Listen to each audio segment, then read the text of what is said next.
اعوذ باللہ من الشیطان الرجیم بسم اللہ الرحمن الرحیم۔ سورۃ التکویر مکیہ۔ اذا الشمس کورت واذا النجوم انکدرت واذا الجبال سیرت واذا العشار عطلت واذا الوحوش حشرت واذا البحار سجرت واذا النفوس زوجت وَإِذَا الْمَوْءُودَةُ سُئِلَتْ بِأَيِّ ذَنبٍ قُتِلَتْ وَإِذَا الصُّحُفُ نُشِرَتْ وَإِذَا السَّمَاءُ كُشِطَتْ وَإِذَا الْجَحِيمُ سُعِّرَتْ وَإِذَا الْجَنَّةُ أُزْلِفَتْ عَلِمَتْ نَفْسٌ مَّا أَحْضَرَتْ۔ صدق اللہ العظیم۔ سورۃ التکویر کی ابتدائی 14 آیات کے ترجمہ اور تفسیر پر مبنی ہے آج کا درس قرآن۔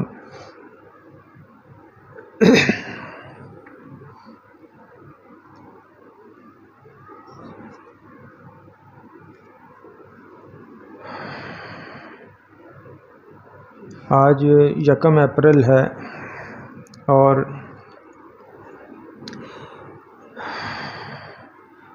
مغرب کی پیروی اور مغربی جو تہذیب ہے اس کو اپنانے کا جو بھوت ہم پر سوار ہے، تو اسی میں ایک دن جو ہے وہ اپریل فول کے نام پہ منایا جاتا ہے، جو کہ بہت سے کبیرہ گناہوں کا جو ہے وہ مجموعہ ہے۔ ایک تو اس دن لوگ صریح طور پر جو ہے وہ جھوٹ بولنے کو جائز سمجھتے ہیں۔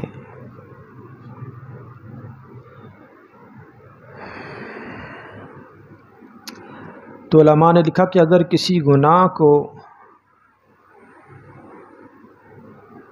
گناہ سمجھ کے کیا جائے، جیسے جھوٹ ہے، جھوٹ کو جھوٹ سمجھ کے کیا تو بھی گناہ کبیرہ، لیکن اگر جائز سمجھ کر کیا تو کفر کا اندیشہ ہے۔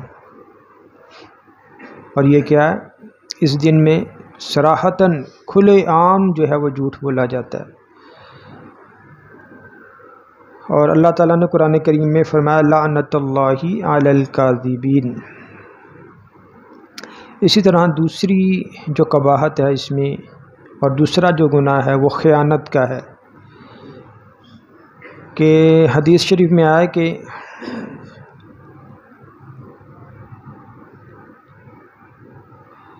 کبرت خیانتاً ان تحدث اخاک حدیثاً ہوا لک مصدق وانت بہ کاذب۔ حضور نے فرمایا کہ بہت بڑی خیانت ہے کہ تم اپنے بھائی سے کوئی بات کہو جس میں وہ تمہیں سچا سمجھے اور در حقیقت تم جو ہے وہ اس سے جھوٹ بول رہے ہو۔ یہ بھی کیا ایک خیانت ہے۔ تو دوسرا گناہ اس میں خیانت کا۔ تیسرا گناہ وہ دھوکہ دینے کا ہے، اور اس کے بارے میں بھی نبی صلی اللہ علیہ وسلم کا ارشاد ہے کہ من غشنا فلیس منا۔ مسلم شریف کی حدیث ہے کہ جس نے ہم مسلمانوں کو دھوکہ دیا وہ ہم میں سے نہیں ہے۔ چوتھا گناہ، چوتھی قباحت کہ اس میں ایذا پہنچائی جاتی ہے مسلمان کو، یہ بھی گناہ کبیرہ ہے۔ جیسے سورہ احزاب کی آیت 58 میں اللہ فرماتے ہیں والذین یؤذون المؤمنین والمؤمنات بغیر ما اکتسبوا فقد احتملوا بہتانا واثما مبینا، کہ بے شک وہ لوگ کہ جو ناحق ایذا اور تکلیف پہنچاتے ہیں مومن مردوں اور مومن عورتوں کو، تو فرمایا کہ انہوں نے بہتان اور بڑا گناہ جو ہے وہ کمایا، بڑا گناہ اٹھایا۔ پانچویں قباحت کہ یہ دن منانے میں بے دین لوگوں کی، بے دین قوموں کی مشابہت ہے، اور حضور نبی کریم صلی اللہ علیہ وسلم کا ارشاد ہے من تشبہ بقوم فہو منہم، کہ جس نے کسی قوم کی مشابہت اختیار کی تو وہ انہی میں سے ہوگا۔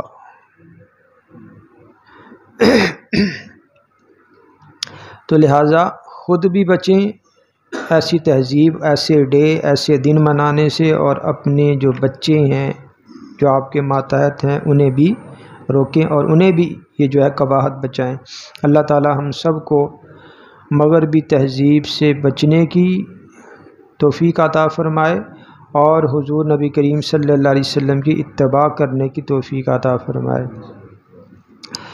تو سورہ تکویر جو ہے یہ مکی صورت ہے اور اس کی 81 جو ہیں، اس کی 29 آیات اور 1 اس کا رکوع ہے، اور قرآن کریم میں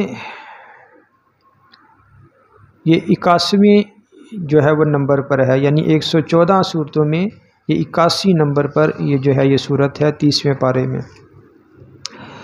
تو اس صورت کا بھی جو مضمون ہے، موضوع، وہ قیامت ہی ہے، جیسا کہ اس سے پہلے جو سورہ عبس گزر گئی اور اس سے پہلے سورۃ النازعات اور سورہ نبا، یہاں سورہ تکویر کا بھی موضوع جو ہے وہ کیا ہے؟ قیامت ہے۔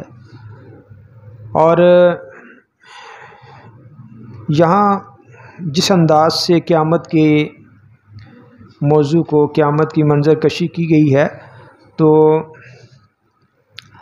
زمین و آسمان میں جو اللہ نے چیزیں پیدا کی ہیں، ارضی اور سماوی جو چیزیں ہیں، ان پر قیامت کے جو اثرات ہیں، جو کیا اثرات مرتب ہوں گے، اللہ نے اس کو بیان فرمایا ہے کہ جو آسمان میں جو نظام شمسی ہے اس پر کیا قیامت کا اثر جو ہے وہ پڑے گا، اور اسی طرح زمین پر کیا اثر پڑے گا۔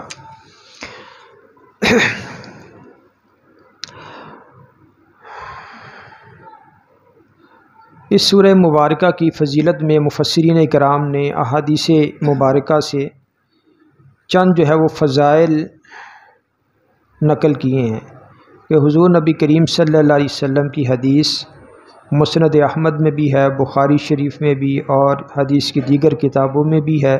حضرت عبداللہ بن عمر رضی اللہ تعالیٰ عنہ سے مروی ہے کہ نبی علیہ الصلوۃ والسلام نے ارشاد فرمایا، من سرہ ان ینظر الی یوم القیامۃ کأنہ رأی عین، کہ جو شخص قیامت کا منظر اپنی آنکھوں سے دیکھنا چاہتا ہے تو فلیقرأ اذا الشمس کورت واذا السماء انفطرت واذا السماء انشقت۔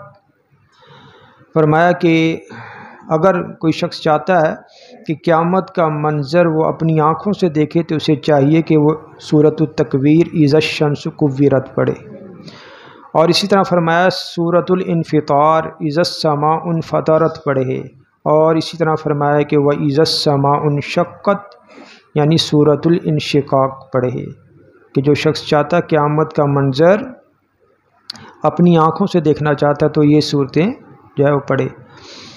تو قیامت پر الحمدللہ ہمارا ایمان ہے، تو اسی ایمان کو تازہ کرنے کا ذریعہ اللہ نے وہ قرآن جو ہے وہ نازل فرمایا ہے کہ ہم اپنے اس ایمان کا مشاہدہ کر سکتے ہیں قرآن کریم کی تلاوت سے اور اس کو پڑھ کر۔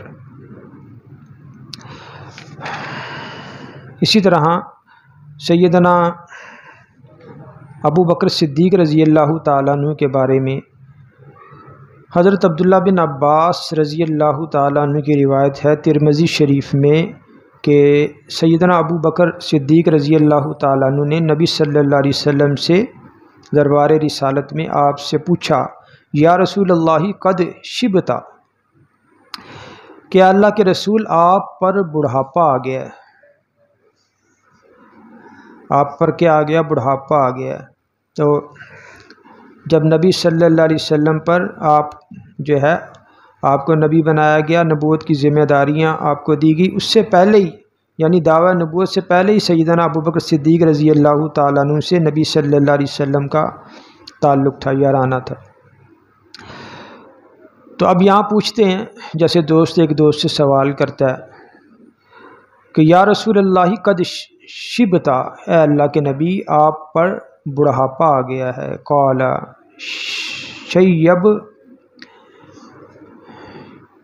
شیبتنی ہود والواقعات والمرسلات وعم یتساءلون واذا الشمس کورت۔ تو حضور نبی کریم صلی اللہ علیہ وسلم نے ارشاد فرمایا کہ مجھے بڑا کر دیا ہے سورہ ہود نے، سورۃ الواقعہ نے، سورۃ المرسلات نے، سورۃ عم یتساءلون یعنی سورہ نبا نے، اور اذا الشمس کورت یعنی سورہ تکویر نے مجھے بڑا کر دیا۔ کہ ان صورتوں میں کیا ہے کہ اللہ تعالیٰ نے قیامت کے جو احوال ہیں وہ جو ہے وہ ذکر فرمائے ہیں۔ تو یعنی نبی صلی اللہ علیہ وسلم بتا رہے ہیں کہ یہ جو سورہ تکویر ہے اس کے پڑھنے سے کہ اللہ تعالیٰ نے اس میں قیامت کا ذکر کیا تو آخرت کا غم، آخرت کی فکر جو ہے وہ لاحق ہوئی، جس کی وجہ سے فرمایا کہ مجھ پر بڑھاپا طاری ہو گیا۔ تو یہ جو انسان کو یہ جو فکر ہے، یہ جو فکریں ہوتی ہیں انسان کو بوڑھا کر دیتی۔ وہ کہتے ایک شاعر تھا، یہ تفسیر عزیزی میں شاہ عبدالعزیز محدث دہلوی رحمہ اللہ نے جو ہے اس کو بیان کیا، عربی کہاوت کہ ایک شاعر تھا، اس نے طبیب سے پوچھا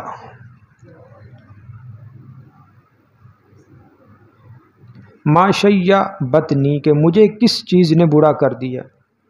جیسے انسان جاتا ہے ڈاکٹر کے پاس، کہے گا جی دیکھے میرا وزن بڑی تیزی سے کم ہو رہا ہے، میری جو ہے نا وہ صحت ڈاؤن ہو رہی ہے، میں کیوں کمزور ہو رہا ہوں؟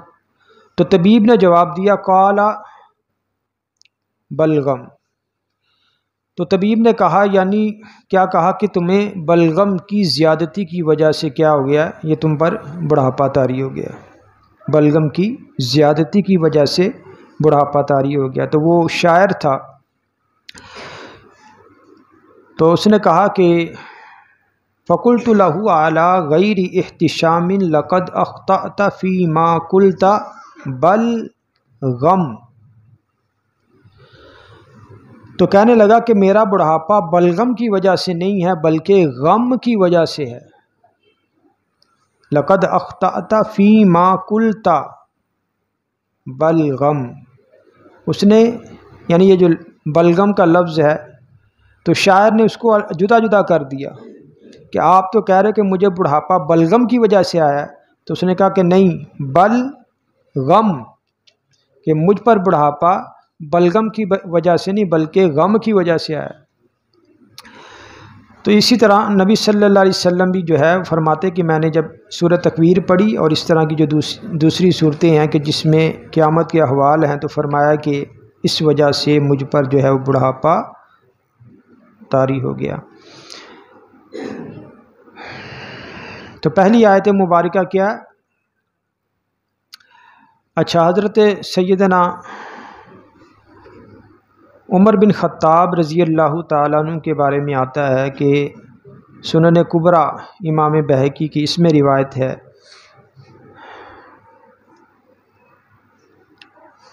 حسین بن محمد بن علی رضی اللہ تعالیٰ عنہ یہ روایت کرتے ہیں کہ ان عمر بن الخطاب رضی اللہ تعالیٰ عنہ کان یقرأ فی خطبتہ یوم الجمعہ اذا الشمس کورت حتی یبلغ علمت نفس ما احضرت ثم یقطع، کہ یہ روایت کرتے ہیں کہ حضرت عمر بن خطاب رضی اللہ تعالیٰ عنہ جب جمعے کا خطبہ دیا کرتے تھے تو یہ سورہ تکویر کی تلاوت کرتے تھے، اذا الشمس کورت واذا النجوم انکدرت واذا الجبال سیرت واذا العشار عطلت۔ تو یہ ساری تلاوت کرتے کرتے یہ آیت نمبر 14 تک، جہاں میں نے جو ہے وہ آخری آیت نمبر 14 تک یہ پڑھتے جمعے کے خطبے میں حضرت عمر بن خطاب رضی اللہ تعالیٰ عنہ سورہ تکویر کی تلاوت کیا کرتے تھے۔ تو پہلی آیت کیا، اذا الشمس کورت، کہ جب آسمان جو سورج ہے یہ لپیٹ دیا جائے گا، لپیٹ دیا جائے گا یعنی سورج کی روشنی کو لپیٹ دیا جائے گا۔ اذا الشمس کورت، جب سورج کی روشنی کو لپیٹ دیا جائے گا۔ جیسے انسان بستر سے اٹھتا ہے تو وہ کیا کرے گا، اپنا چادر جو بچھائی ہے وہ جناب اس کو طے کر کے وہ پھر سائڈ پہ کر دیتا ہے۔ اسی طرح سورج کی جو روشنی ہے وہ بھی لپیٹ کر جدا کر دی جائے گی۔ اور اس کے بعد یہ جو چاند اور سورج کہتے ہیں، جس طرح یہ سفید ٹکیا ہوتی ہے نا میدے کی یا پنیر کی، جسے پیڑا کہتے ہیں، میدے کا پیڑا، اس طرح وہ سورج اور چاند جو ہیں وہ اس کی مانند رہ جائیں گے، تو پھر ان کو درم برم جو ہے وہ کر دیا جائے گا۔ اذا الشمس کورت، جب سورج جو ہے لپیٹ دیا جائے گا، بے نور جو ہے وہ اس کی روشنی کو طے کر دیا جائے گا۔ اور سورہ زمر میں اللہ تعالیٰ نے اسی بات کو، اسی معنی میں اللہ تعالیٰ نے سورہ زمر کی آیت نمبر 5 میں ارشاد فرمایا، خلق السماوات والارض بالحق، کہ اللہ نے آسمان اور زمین کو برحق پیدا کیا۔ اس کے پیدا کرنے کا مقصد ہے اللہ کا، یکور اللیل علی النہار ویکور النہار علی اللیل، کہ اللہ جو ہے لپیٹ دیتا ہے رات کو دن پر اور دن کو رات پر اللہ لپیٹ دیتا ہے۔ وسخر الشمس والقمر، اور اللہ نے مسخر کیا ہے سورج اور چاند کو، یعنی انہیں کام پہ لگایا ہے۔ کل یجری لاجل مسمی، فرمایا کہ سب ایک وقت مقررہ تک جو ہے وہ چلتے رہیں گے، جب تک اللہ کو منظور ہوگا یہ نظام جو ہے وہ چلتا رہے گا۔ الا هو العزیز الغفار، کہ خبردار وہی جو ذات ہے، وہی اللہ غالب ہے اور کیا ہے، بخشنے والا ہے۔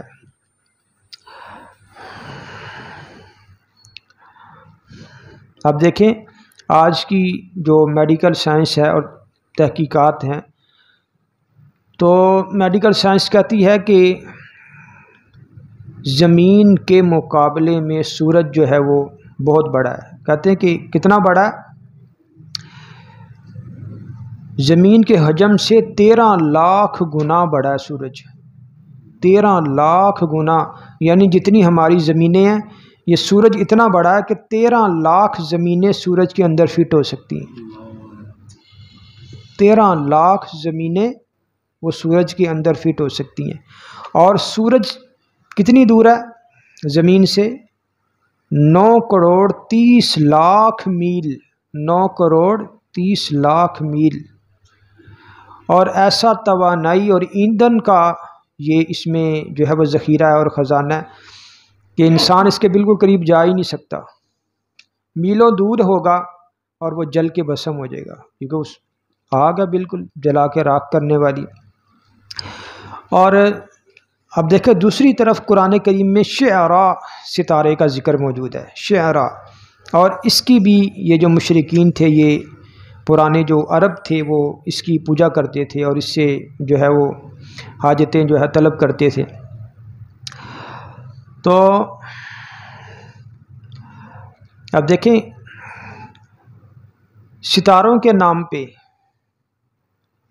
یہ جو مشرکین ہیں، انہوں نے پھر کیا کرتے ہیں، یہ جیسے زہرہ ستارہ ہے تو انہوں نے زہرہ کی پوجا کی، زہرہ کا مندر بنا دیا۔ کوئی سورج کی پوجا کرتا ہے، وہ سورج کے نام کا جو ہے وہ مندر بنا دیتا ہے۔ اسی طرح بابلیوں، مصریوں کے ہاں بھی کیونکہ ستارہ پرستی تھی تو انہوں نے بھی پھر وہ ستاروں کے ساتھ منسوب کر کے یہ مندروں کے جو ہے وہ نام رکھے۔ اچھا، ایک روایت میں آتا ہے، اب یہ کیوں ہوگا، ایک روایت میں آتا ہے قیامت کے دن سورج اور چاند لوگوں کی پرستش کی وجہ سے، کہ جو لوگ سورج اور چاند کو پوجتے تھے تو ان کے پوجنے کی وجہ سے سورج اور چاند وہ زخمی بیل کی طرح ہوں گے قیامت کے دن۔ وہ کیوں انہیں دکھایا جائے گا کہ دیکھو جنہیں تم معبود مانتے تھے وہ تو خود آج رحم کے اور مدد کے مستحق و طلبگار ہیں۔ تو بہرحال کیا یہ جو سورج سے بڑا سیارہ کون سا ہے؟ شعراء ستارہ، اور وہ کتنا بڑا ہے؟ سورج سے 20,000 گنا بڑا ہے۔ یعنی شعراء ستارہ اتنا بڑا ہے کہ اس کے اندر 20,000 سورج وہ فٹ ہو سکتے ہیں، اور سورج زمین سے کتنا بڑا ہے کہ 13 لاکھ زمینیں وہ جو ہیں وہ اس میں سورج میں آ سکتی ہیں۔ اللہ تعالیٰ نے دیکھے کتنی بڑی کائنات بنائی۔ تو اللہ نے کیا فرمایا، اذا الشمس کورت، جب سورج کی جو ہے وہ روشنی کو لپیٹ دیا جائے گا، وہ بے نور ہو جائے گا۔ اور تفسیر کبیر اور تفسیر جو ہے وہ روح المعانی، اس طرح دیگر مفسرین اکرام نے جو ہے وہ روایت کیا ہے کہ سورج اور چاند یہ دونوں کو، ان کو بے نور کر کے، انہیں درہم برہم کر کے، توڑ پھوڑ کے پھر انہیں جو ہے وہ جہنم میں پھینک دیا جائے گا۔ اللہ کی ذات ہے نا، دیکھیں انہوں نے کوئی نافرمانی تو نہیں کی۔ اللہ کے حکم سے جناب سورج آج بھی، کل بھی اور آئندہ بھی وقت پہ طلوع غروب ہوتا رہے گا۔ یہ اللہ کی ذات ہے، وہ بے نور کر کے انہیں توڑ پھوڑ کے اور پھر جناب جہنم میں جو ہے وہ جھونک دیا جائے گا۔ اور ایک روایت میں آتا ہے، صحیح بخاری شریف کی روایت ہے حضرت ابو ہریرہ رضی اللہ تعالیٰ عنہ سے، کہ فرماتے ہیں کہ نبی صلی اللہ علیہ وسلم نے ارشاد فرمایا الشمس والقمر مکوران یوم القیامہ، یعنی یہ یہاں اذا الشمس کورت، تو یہ مکورانی کا جو لفظ ہے یہ بھی کیا ہے، اسی سے ہے، کورت اور مکورانی مادہ دونوں کا ایک۔ تو نبی صلی اللہ علیہ وسلم نے کیا فرمایا کہ قیامت کے دن سورج اور چاند دونوں جو ہے وہ کیا ہوں گے، بے نور ہو جائیں گے، ان کی روشنی کو لپیٹ دیا جائے گا۔ اور سورت کا نام کیا ہے، سورۃ التکویر، اور سورت کا جو نام دیا گیا ہے وہ بھی اسی کورت لفظ سے ہے، اسی یعنی تکویر کا مادہ بھی اور یہ جو ہے کورت، دونوں کا مادہ ایک ہے۔ اسی معنی میں اللہ تعالیٰ نے سورہ مرسلات کی آیت نمبر 8 اللہ فرما رہے فَإِذَا النُّجُومُ طُمِسَتْ، جب ستاروں کی چمک جو ہے وہ جاتی رہے گی۔ اور یہاں اللہ کیا فرما رہے ہیں، ستاروں کی چمک جاتی رہے گی، اور ادھر کیا فرمایا، وہ اگلی آیت وَإِذَا النُّجُومُ انْكَدَرَتْ، کہ جب ستارے بے نور ہو جائیں گے، جس طرح اللہ نے سورہ مرسلات کی آیت نمبر 8 میں فرمایا فَإِذَا النُّجُومُ طُمِسَتْ، کہ ستاروں کی چمک جاتی رہے گی، یہاں فرمایا وَإِذَا النُّجُومُ انْكَدَرَتْ، کہ جب ستارے بے نور ہو جائیں گے۔ اور مفسرین کرام نے فرمایا، ابن کلبی اور دیگر مفسرین نے، کہ ستاروں کے بے نور ہونے کا معنی یہ ہے کہ قیامت کے دن، آج تو ہم دیکھتے ہیں نا کہ جناب وہ باران رحمت ہو رہی ہے، پانی برستا ہے، قیامت کے دن ستارے ایسے ختم ہوں گے کہ ستاروں کی بارش ہوگی، ایسے جناب خلا سے وہ نیچے گریں گے بارش کی طرح، اور اس طرح ان کا جو ہے وہ خاتمہ ہو جائے گا۔ وَإِذَا النُّجُومُ انْكَدَرَتْ، جب فرمایا کہ ستارے بے نور ہو جائیں گے۔ وَإِذَا الْجِبَالُ سُجِّرَتْ، اور جب پہاڑ چلائے جائیں گے، اس کا منظر سورۃ القاریہ میں بھی ہے، القاریۃ ما القاریۃ وما ادراک ما القاریۃ یوم یکون الناس کالفراش المبثوث وتکون الجبال کالعہن المنفوش، پہاڑ دنی ہوئی جو اون ہے اور روئی ہے، رنگین روئی کی طرح جو ہے، اس کے گالوں کی طرح جو ہے یہ اڑتے ہوئے نظر آئیں گے، یعنی گرد و غبار ہو جائیں گے۔ وَإِذَا الْجِبَالُ سُجِّرَتْ، اور جب پہاڑ چلائے جائیں گے۔ وَإِذَا الْعِشَارُ عُطِّلَتْ، اور جب گھابن اونٹنیوں کو بیکار چھوڑ دیا جائے گا۔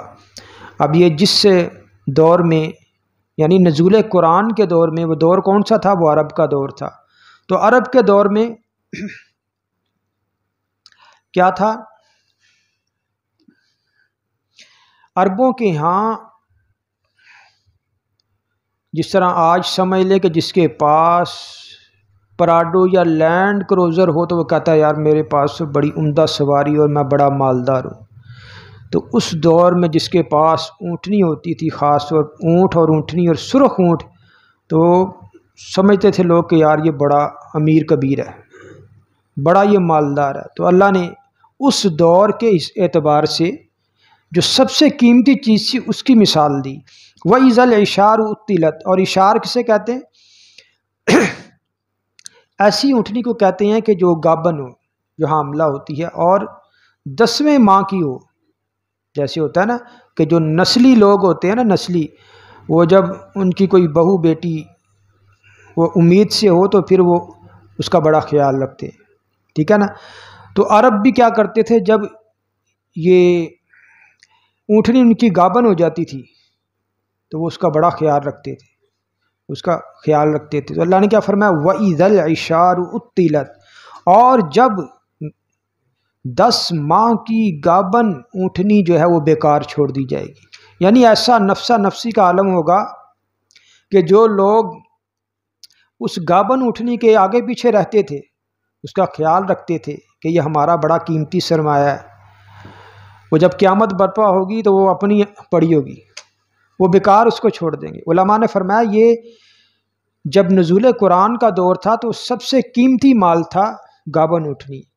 تو اس اعتبار سے آج کے دور میں جب قیامت برپا ہوگی تو اس وقت جو سب سے قیمتی مال ہوگا، چاہے وہ جو بھی ہے ہر انسان کی نظر میں، تو جب قیامت برپا ہوگی تو وہ اس سے اس طرح جو ہے وہ بے پرواہ ہو جائے گا، اپنی پڑ جائے گی. وَإِذَا الْعِشَارُ عُطِّلَتْ، فرمایا کہ جب گابن اٹھنی بیکار چھوڑ دی جائے گی. وَإِذَا الْوُحُوشُ حُشِرَتْ، فرمایا جب وحشی درندے اکٹھے کر دیے جائیں گے، جمع کر دیے جائیں گے. جیسے ہوتا ہے نا کہ چند مرغیاں یا چند پرندے وہ دیکھتے ہیں کہ جناب کوئی بلی آ گئی ہے یا کوئی اس طرح کے کوئی اگر حادثہ پیش آنے والا، وہ سارے جانور اکٹھے ہو جاتے ہیں. سارے جانور اکٹھے سمجھتے شاید اس طرح ہم بچ جائیں گے. چوزے جناب ایسے مرغی کے گھوم پھر رہے ہوتے، کوئی چیل آتی بلی آتی، وہ بھاگ کے سارے اکٹھے ہو جاتے ہیں مرغی کی طرف، ماں کے پروں میں چھپ جاتے ہیں. تو وَإِذَا الْوُحُوشُ حُشِرَتْ، علماء نے فرمایا ایسا نفسا نفسی کا عالم ہوگا کہ جو وحشی درندے ہوں گے وہ انسانی آبادیوں میں جا کے جنگلوں سے نکل کر انسانی آبادیوں میں آ جائیں گے. جیسے ہوتا ہے نا کوئی سیلاب آتا ہے تو دیکھتے ہیں کہ چھپڑ میں وہ جناب انسان بھی وہیں اسی چھپڑ میں اور سانپ بھی وہیں بیٹھا ہوتا ہے، اور دونوں ایک دوسرے کو کچھ نہیں کہتے. انہیں پتہ ہوتا ہے کہ یہ دونوں پہ مشکل کا وقت ہے تو دونوں اس مشکل سے بچیں. تو یہی کیفیت جو ہے وحشی درندوں کی ہوگی کہ یہ بھاگ کر انسانی آبادیوں کی طرف آ جائیں گے. وَإِذَا الْوُحُوشُ حُشِرَتْ، ایسی جان کی فکر ہوگی، فرمایا کہ جب وحشی درندے جمع کر دیے جائیں گے، اکٹھے کر دیے جائیں گے. اور پھر یہی حال جو ہے سورہ مریم میں اللہ کیا فرما رہے ہیں، آیت نمبر 68، فَوَرَبِّكَ لَنَحْشُرَنَّهُمْ وَالشَّيَاطِينَ ثُمَّ لَنُحْضِرَنَّهُمْ حَوْلَ جَهَنَّمَ جِثِيًّا، کہ قسم ہے تمہارے پروردگار کی کہ ہم ان کو اور ان کے ساتھ شیطانوں کو ضرور اکٹھا کریں گے. یہاں یعنی اللہ نے حشر کا اکٹھا کرنے کا، جمع کرنے کا جو لفظ ہے وہ اللہ نے ارشاد فرمایا کہ پھر ان کو دوزخ کے ارد گرد اس طرح لے آئیں گے کہ یہ سب گھٹنوں کے بل گرے ہوئے ہوں گے. تو وَإِذَا الْوُحُوشُ حُشِرَتْ، جب وحشی درندے جمع کر دیے جائیں گے. وَإِذَا الْبِحَارُ سُجِّرَتْ، اور جب سمندروں کو گرم کیا جائے گا، سمندر کو گرم کیا جائے گا، یعنی سمندر کے پانی میں اس قدر ابال آ جائے گا کہ پھر وہ پانی بخارات بن کر پانی جو ہے وہ اڑ جائے گا. اور مفسرین کرام نے لکھا کہ چند ہی لمحوں میں جہاں پانی تھا اس جگہ پہ آگ لگی ہوگی.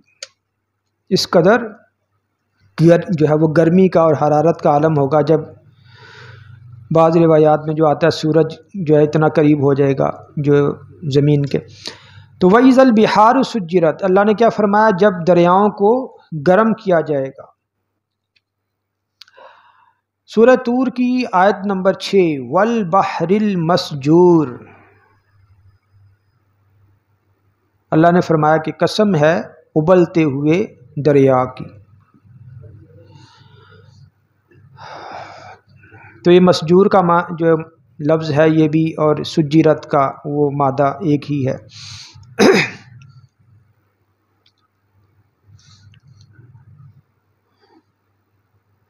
حضرت عبداللہ بن عباس رضی اللہ تعالیٰ عنہ کی روایت میں آتا ہے کہ قیامت کے دن اللہ تمام سمندروں کو آگ بنا دے گا.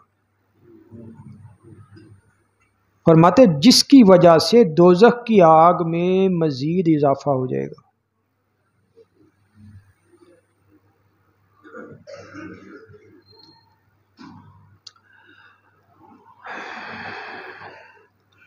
اگلی آیت ہے وَإِذَا النُّفُوسُ زُوِّجَتْ، اور جب نفسوں کو ملا دیا جائے گا، جب لوگوں کو کیا کیا جائے گا، جوڑا جوڑا، لوگوں کا جوڑا جوڑا کر کے انہیں لوگوں کو جوڑا جوڑا کر دیا جائے گا۔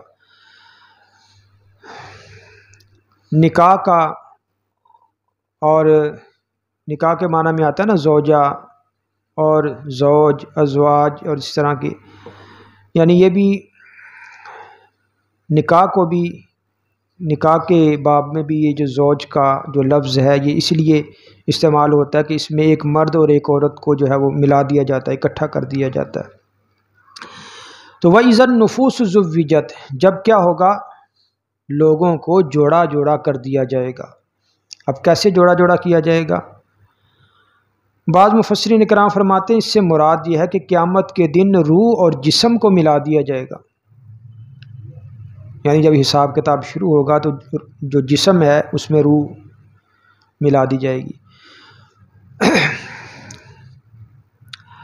لیکن صحیح بات یہ ہے جو عام اکثر مفسرین نے جو فرمائی ہے کہ ہر وضع کے آدمیوں کو اکٹھا کیا جائے گا، یعنی نمازی کو، ایک نمازی کو باقی نمازیوں کے ساتھ ملا دیا جائے گا، ایک شرابی کو دوسرے شرابیوں کے ساتھ ملا دیا جائے گا، ایک زانی کو دوسرے زانی، ایسے گروہ بنا دیے جائیں گے، پتہ چلے گا یہ زانی ہیں، یہ شرابی ہیں، یہ نمازی ہیں، یہ اہل ایمان ہیں، یہ کافر ہیں، ایسے۔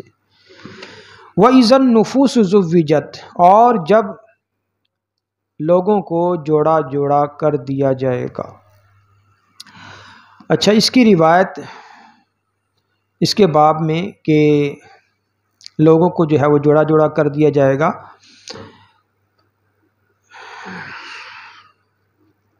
مسند احمد میں روایت ہے سیدنا ابو ہریرہ رضی اللہ تعالیٰ عنہ سے کہ نبی علیہ الصلوۃ والسلام نے ارشاد فرمایا، ان اللہ تعالیٰ یقول یوم القیامت لآدم علیہ السلام، کہ اللہ تعالیٰ قیامت کے دن حضرت آدم علیہ الصلوۃ والسلام سے فرمائے گا، قم فجہز من ذریتک 999 الی النار وواحدا الی الجنہ۔ اللہ تعالیٰ آدم علیہ السلام کو حکم دے گا کہ اٹھو اور اپنی اولاد میں سے 999 افراد جہنم کے لیے اور ایک آدمی جنت کے لیے الگ کر دو۔ 999 آدمی جہنم کے لیے اور ایک جنت کے لیے تیار کر دو، الگ کر دو۔ تو صحابی فرماتے ہیں فبکا اصحابہ وبکوا، کہ یہ سن کر صحابہ کرام رضوان اللہ تعالی علیہم اجمعین رونے لگے۔ ثم قال لهم رسول اللہ صلی اللہ علیہ وسلم، تو انہیں نبی صلی اللہ علیہ وسلم نے ارشاد فرمایا کہ ارفعوا رؤوسکم فواللہ نفسی بیدہ ما امتی فی الامم الا کالشعرۃ البیضاء فی جلد الثور الاسود فخفف ذلک عنہم۔ تو نبی صلی اللہ علیہ وسلم نے جب صحابہ کو روتے ہوئے دیکھا تو حضور نے فرمایا کہ سر اٹھاؤ، اس ذات کی قسم جس کے قبضہ قدرت میں میری جان ہے، فرمایا دوسری امتوں کے مقابلے میں میری امت کے لوگ سیاہ بیل کی کھال پر سفید بال کی طرح ہوں گے، یعنی ایک سیاہ بیل ہو اور اس سیاہ بیل میں جناب کہیں کوئی دبا سا پڑا ہو سفید، تو پورے جسم کے مقابلے میں وہ تو بہت کم ہے، یعنی دوسری امتوں کے مقابلے میں جہنم میں جانے والے میری امت کے لوگ جو ہیں وہ بہت تھوڑے ہوں گے۔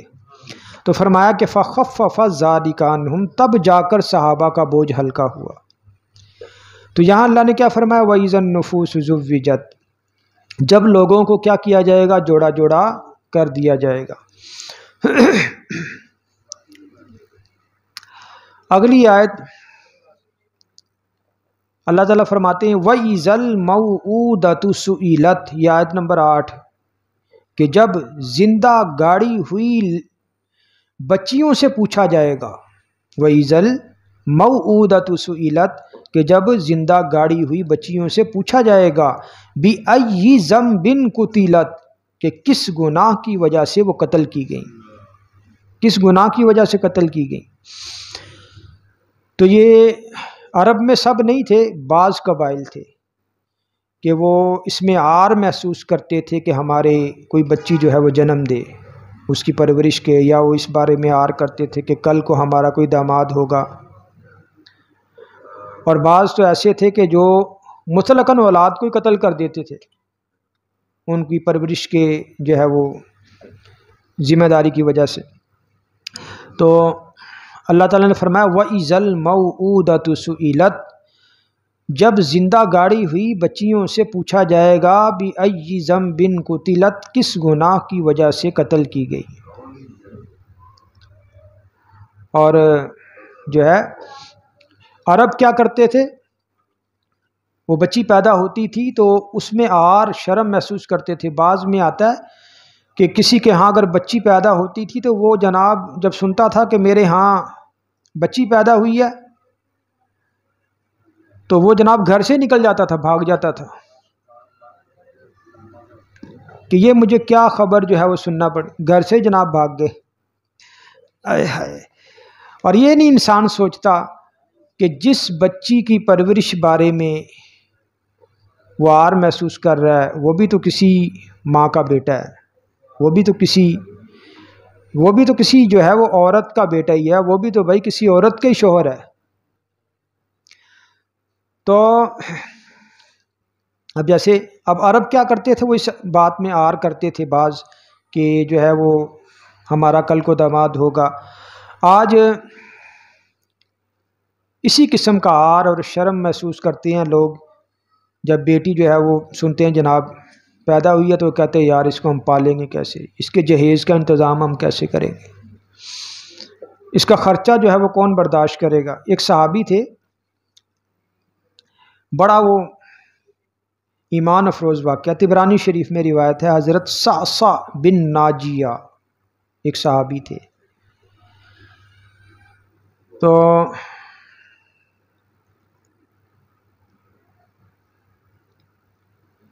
کہتے تابعین میں حضرت علی کے شاگرد مشہور شاعر فرزدق ایک شاعر تھا، اس کے دادا تھے۔ تو انہوں نے حضور صلی اللہ علیہ وسلم کی خدمت میں عرض کیا، اور جب یہ ایمان انہوں نے لے آئے، ایمان قبول کر لیا، تو انہوں نے کہا یا رسول اللہ زمانہ جاہلیت میں نے 360 بچیوں کی جان بچائی،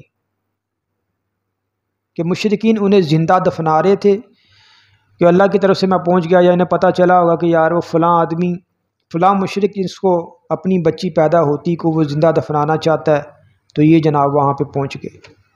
کہتے 360 بچیوں کو میں نے بچایا، صرف یہ نہیں کہ کسی عوض کے بغیر، نہیں، ہر بچی کے عوض 2 گابن اونٹنیاں اور 1 اونٹ دے کر جان بچائی کہ یار اس بچی کو چھوڑ دو، میں تمہیں 2 گابن اونٹنیاں، وہ میں نے پہلے عرض کی کہ عرب گابن اونٹنی کی کتنی قدر کرتے تھے کہ وہ بڑا اس کو مال سمجھتے، بڑا قیمتی سرمایہ سمجھتے تھے، وہ ایک، اور یہ یہاں پہ دیتے تھے 2 گابن اونٹنیاں ساتھ 1 اونٹ، یار اس بچی کو چھوڑ دو۔ تو کہنے لگے یا رسول اللہ میں نے ایسے 360 بچیوں کی جان بچائی، ہر بچی کے عوض 2 گابن اونٹنیاں اور 1 اونٹ دے کر جان بچائی، یا رسول اللہ آپ بتائیں کہ اس عمل کا مجھے کوئی فائدہ ہوگا؟ وہ میں نے اس وقت میں کافر تھا، وہ میں نے نیک کام کیا ہوا ہے، اس طرح میں نے کیا، تو یا رسول اللہ اس عمل کا مجھے فائدہ ہوگا؟ تو حضور صلی اللہ علیہ وسلم نے، غور سے سنیے گا کہ کیا جواب حضور صلی اللہ علیہ وسلم نے ارشاد فرمایا کیا یہ کم فائدہ ہے کہ اللہ تعالیٰ نے تجھے اسلام کی توفیق بخش دی؟ فرمایا تو نے یہ نیکی کا کام کیا تو اللہ تعالیٰ نے تجھے یہ دنیا میں صلہ دے دیا۔ جیسے وہ میں نے عرض کی نا کہ ایک کافر تھا، وہ رمضان میں اس کا ایک بچہ کوئی کھا پی رہا تھا، تو اس نے اس کو ڈانٹا کہ چاہے ہم مسلمان نہیں ہیں لیکن رمضان کا مہینہ ہے تو ذرا خیال کرو، کھانا ہی ہے تو سر عام کیوں کھا رہے ہو، سائڈ پہ ہو کے کھاؤ۔ تو اللہ نے اسے مرتے وقت کلمہ پڑھنے کی توفیق دے دی۔ تو ایسے ہی یہ ساسا نے پوچھا یا رسول اللہ 360 بچیوں کو میں نے بچایا، کیا اس عمل کا مجھے فائدہ ہوگا؟ تو حضور نے فرمایا کیا یہ کم فائدہ ہے کہ اللہ نے تجھے اسلام کی توفیق عطا فرمائی؟ فرمایا تو نے یہ کام کیا نیکی کا، اللہ تعالیٰ نے تجھے یہ صلہ دیا۔ تو اللہ نے کیا فرمایا وَإِذَا الْمَوْءُودَةُ سُئِلَتْ، جب زندہ دفنائی بچیوں سے جو ہے پوچھا جائے گا بِأَيِّ ذَنبٍ قُتِلَتْ۔ اب کیا دستور ہوتا ہے کہ جب قتل کا مقدمہ جاتا ہے عدالت میں تو وہاں مدعی حکومت ہوتی ہے، مدعی حکومت ہوتی ہے۔ تو یہ جو زندہ دفنائی گئی ہوں گی بچیاں، تو یہ اللہ تعالیٰ خود سوال کریں گے، اللہ خود مدعی ہوگا ان کا۔ وَإِذَا الْمَوْءُودَةُ سُئِلَتْ، جب زندہ دفنائی ہوئی بچیوں سے پوچھا جائے گا بِأَيِّ ذَنبٍ قُتِلَتْ۔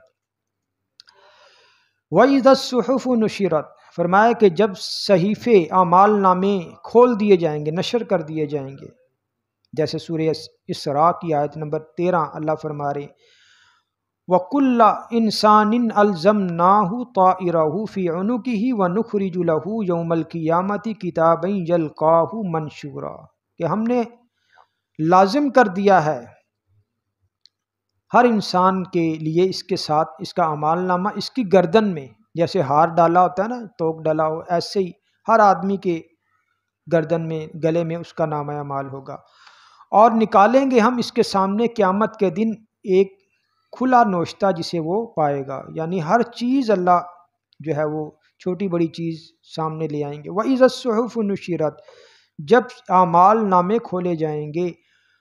وَإِذَا السَّمَاءُ كُشِطَتْ، جب آسمان کی کھال جو ہے وہ اتار دی جائے گی، جیسے کوئی پھل ہوتا ہے نا تو اس کا جو چھلکا ہے پوست جب وہ اتارا جاتا ہے تو اندر سے مغز ظاہر ہو جاتا ہے، اسی طرح جب اللہ تعالیٰ نے سورہ نبا میں بھی فرمایا وَفُتِحَتِ السَّمَاءُ فَكَانَتْ أَبْوَابًا، آسمان کھول دیا جائے گا اور وہ اس میں دروازے ہی دروازے ہوں گے۔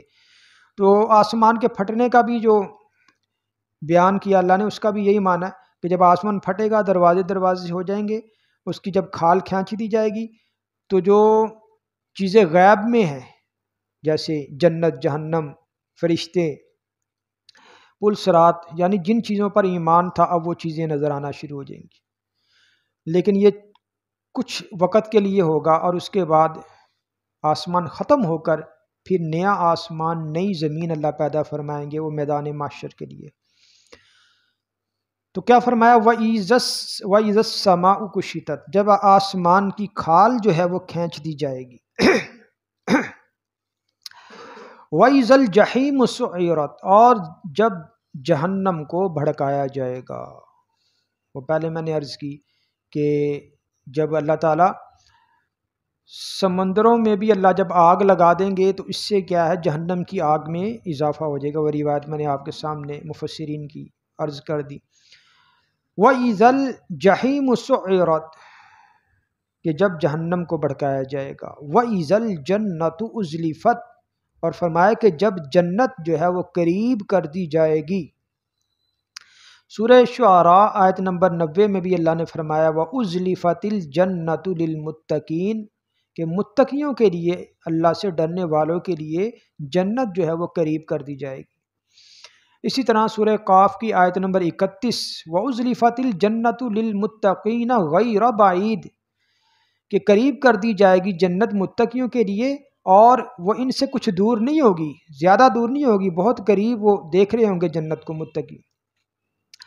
تو اللہ نے یہاں بھی فرمایا وَأُزْلِفَتِ الْجَنَّةُ وَإِذَا الْجَنَّةُ أُزْلِفَتْ، اور جب جنت کو قریب کر دیا جائے گا۔ عَلِمَتْ نَفْسٌ مَّا أَحْضَرَتْ، کہ جان لے گا ہر نفس، ہر شخص جان لے گا جو اس نے حاضر کیا، جو اس نے اللہ کی بارگاہ میں پیش کیا، جو وہ ساتھ لے کے آیا ہوگا، بدی کو اور برائی کو، اچھائی کو، نیک اعمال، سب وہ اس کو جان لے گا کہ میں ساتھ لے کے کیا آیا ہوں۔ جب انسان سفر کرتا ہے، اپنے گھر سے چلتا ہے، جہاں سفر کرنا ہو گھر پہنچتا ہے، اس مقام پہ پہنچتا ہے، اسے اپنا کھولتا سامان، اسے پتہ ہوتا ہے میں گھر سے کیا لے کے آیا ہوں۔ اسی طرح جو انسان جب اللہ کی بارگاہ میں پیش ہوگا تو دنیا سے جو لے کے چلا تھا وہاں اسے پتہ ہوگا جناب میرے اعمال نامے میں کیا ہے۔ سورہ انفطار آگے آ رہی ہے، اس کی آیت نمبر 5، اللہ فرماتے علیمت نفس ما قدمت و اخرت، کہ ہر شخص جان لے گا کہ جو اس نے آگے بھیجا اور جو کچھ پیچھے چھوڑا۔ جو دنیا کا مال پیچھے چھوڑا ہے وہ بھی پتہ ہوگا، اور جو برائیاں پیچھے کر کے آیا دنیا میں وہ بھی پتہ ہوگا، جو اعمال ساتھ لے کے آیا وہ بھی پتہ ہوگا میں جناب کتنی نمازیں اور کیا کچھ میں ساتھ اپنے پروردگار کی جو ہے بارگاہ میں لے کر آیا ہوں۔ علیمت نفس ما احضرت، جان لے گا ہر شخص جو وہ لے کر حاضر ہوا۔ تو الحمدللہ 14 آیات کا ترجمہ تفسیر سورہ تکویر کا یہ جو ہے مکمل ہوا۔ آگے کی آیات میں اللہ تعالیٰ کیا ارشاد فرما رہے، انشاءاللہ ان آیات کو آئندہ دیکھیں گے۔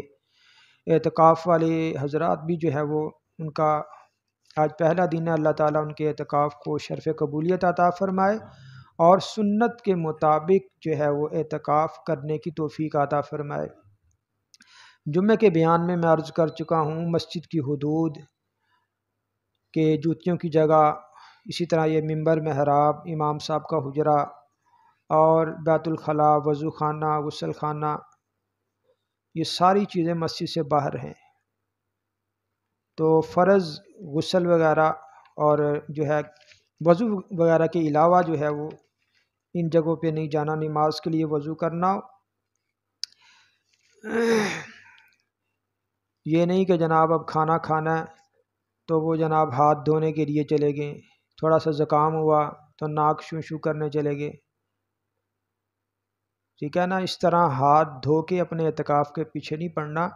یہاں کوئی ایسی جگہ بنا لیں، وہ پانی کا کوئی ایسا ٹب رکھ لے جو مسجد کی حدود سے باہر ہو، جیسے یہ سامنے ہمارا دروازہ ہے نا، یہاں کوئی ٹب پڑا ہو، ہاتھ وغیرہ وہاں ہلکے سے کسی نے دھونے ادھر دھو دیے، پانی بھی ایسے نکل گیا۔ یہ چھوٹی چھوٹی چیزوں کے لیے جائیں گے تو اعتکاف ختم ہو جائے گا ایسے۔ جی ہاں، لوٹا بھر دیں یا کوئی ٹب اس طرح کی کوئی چیز۔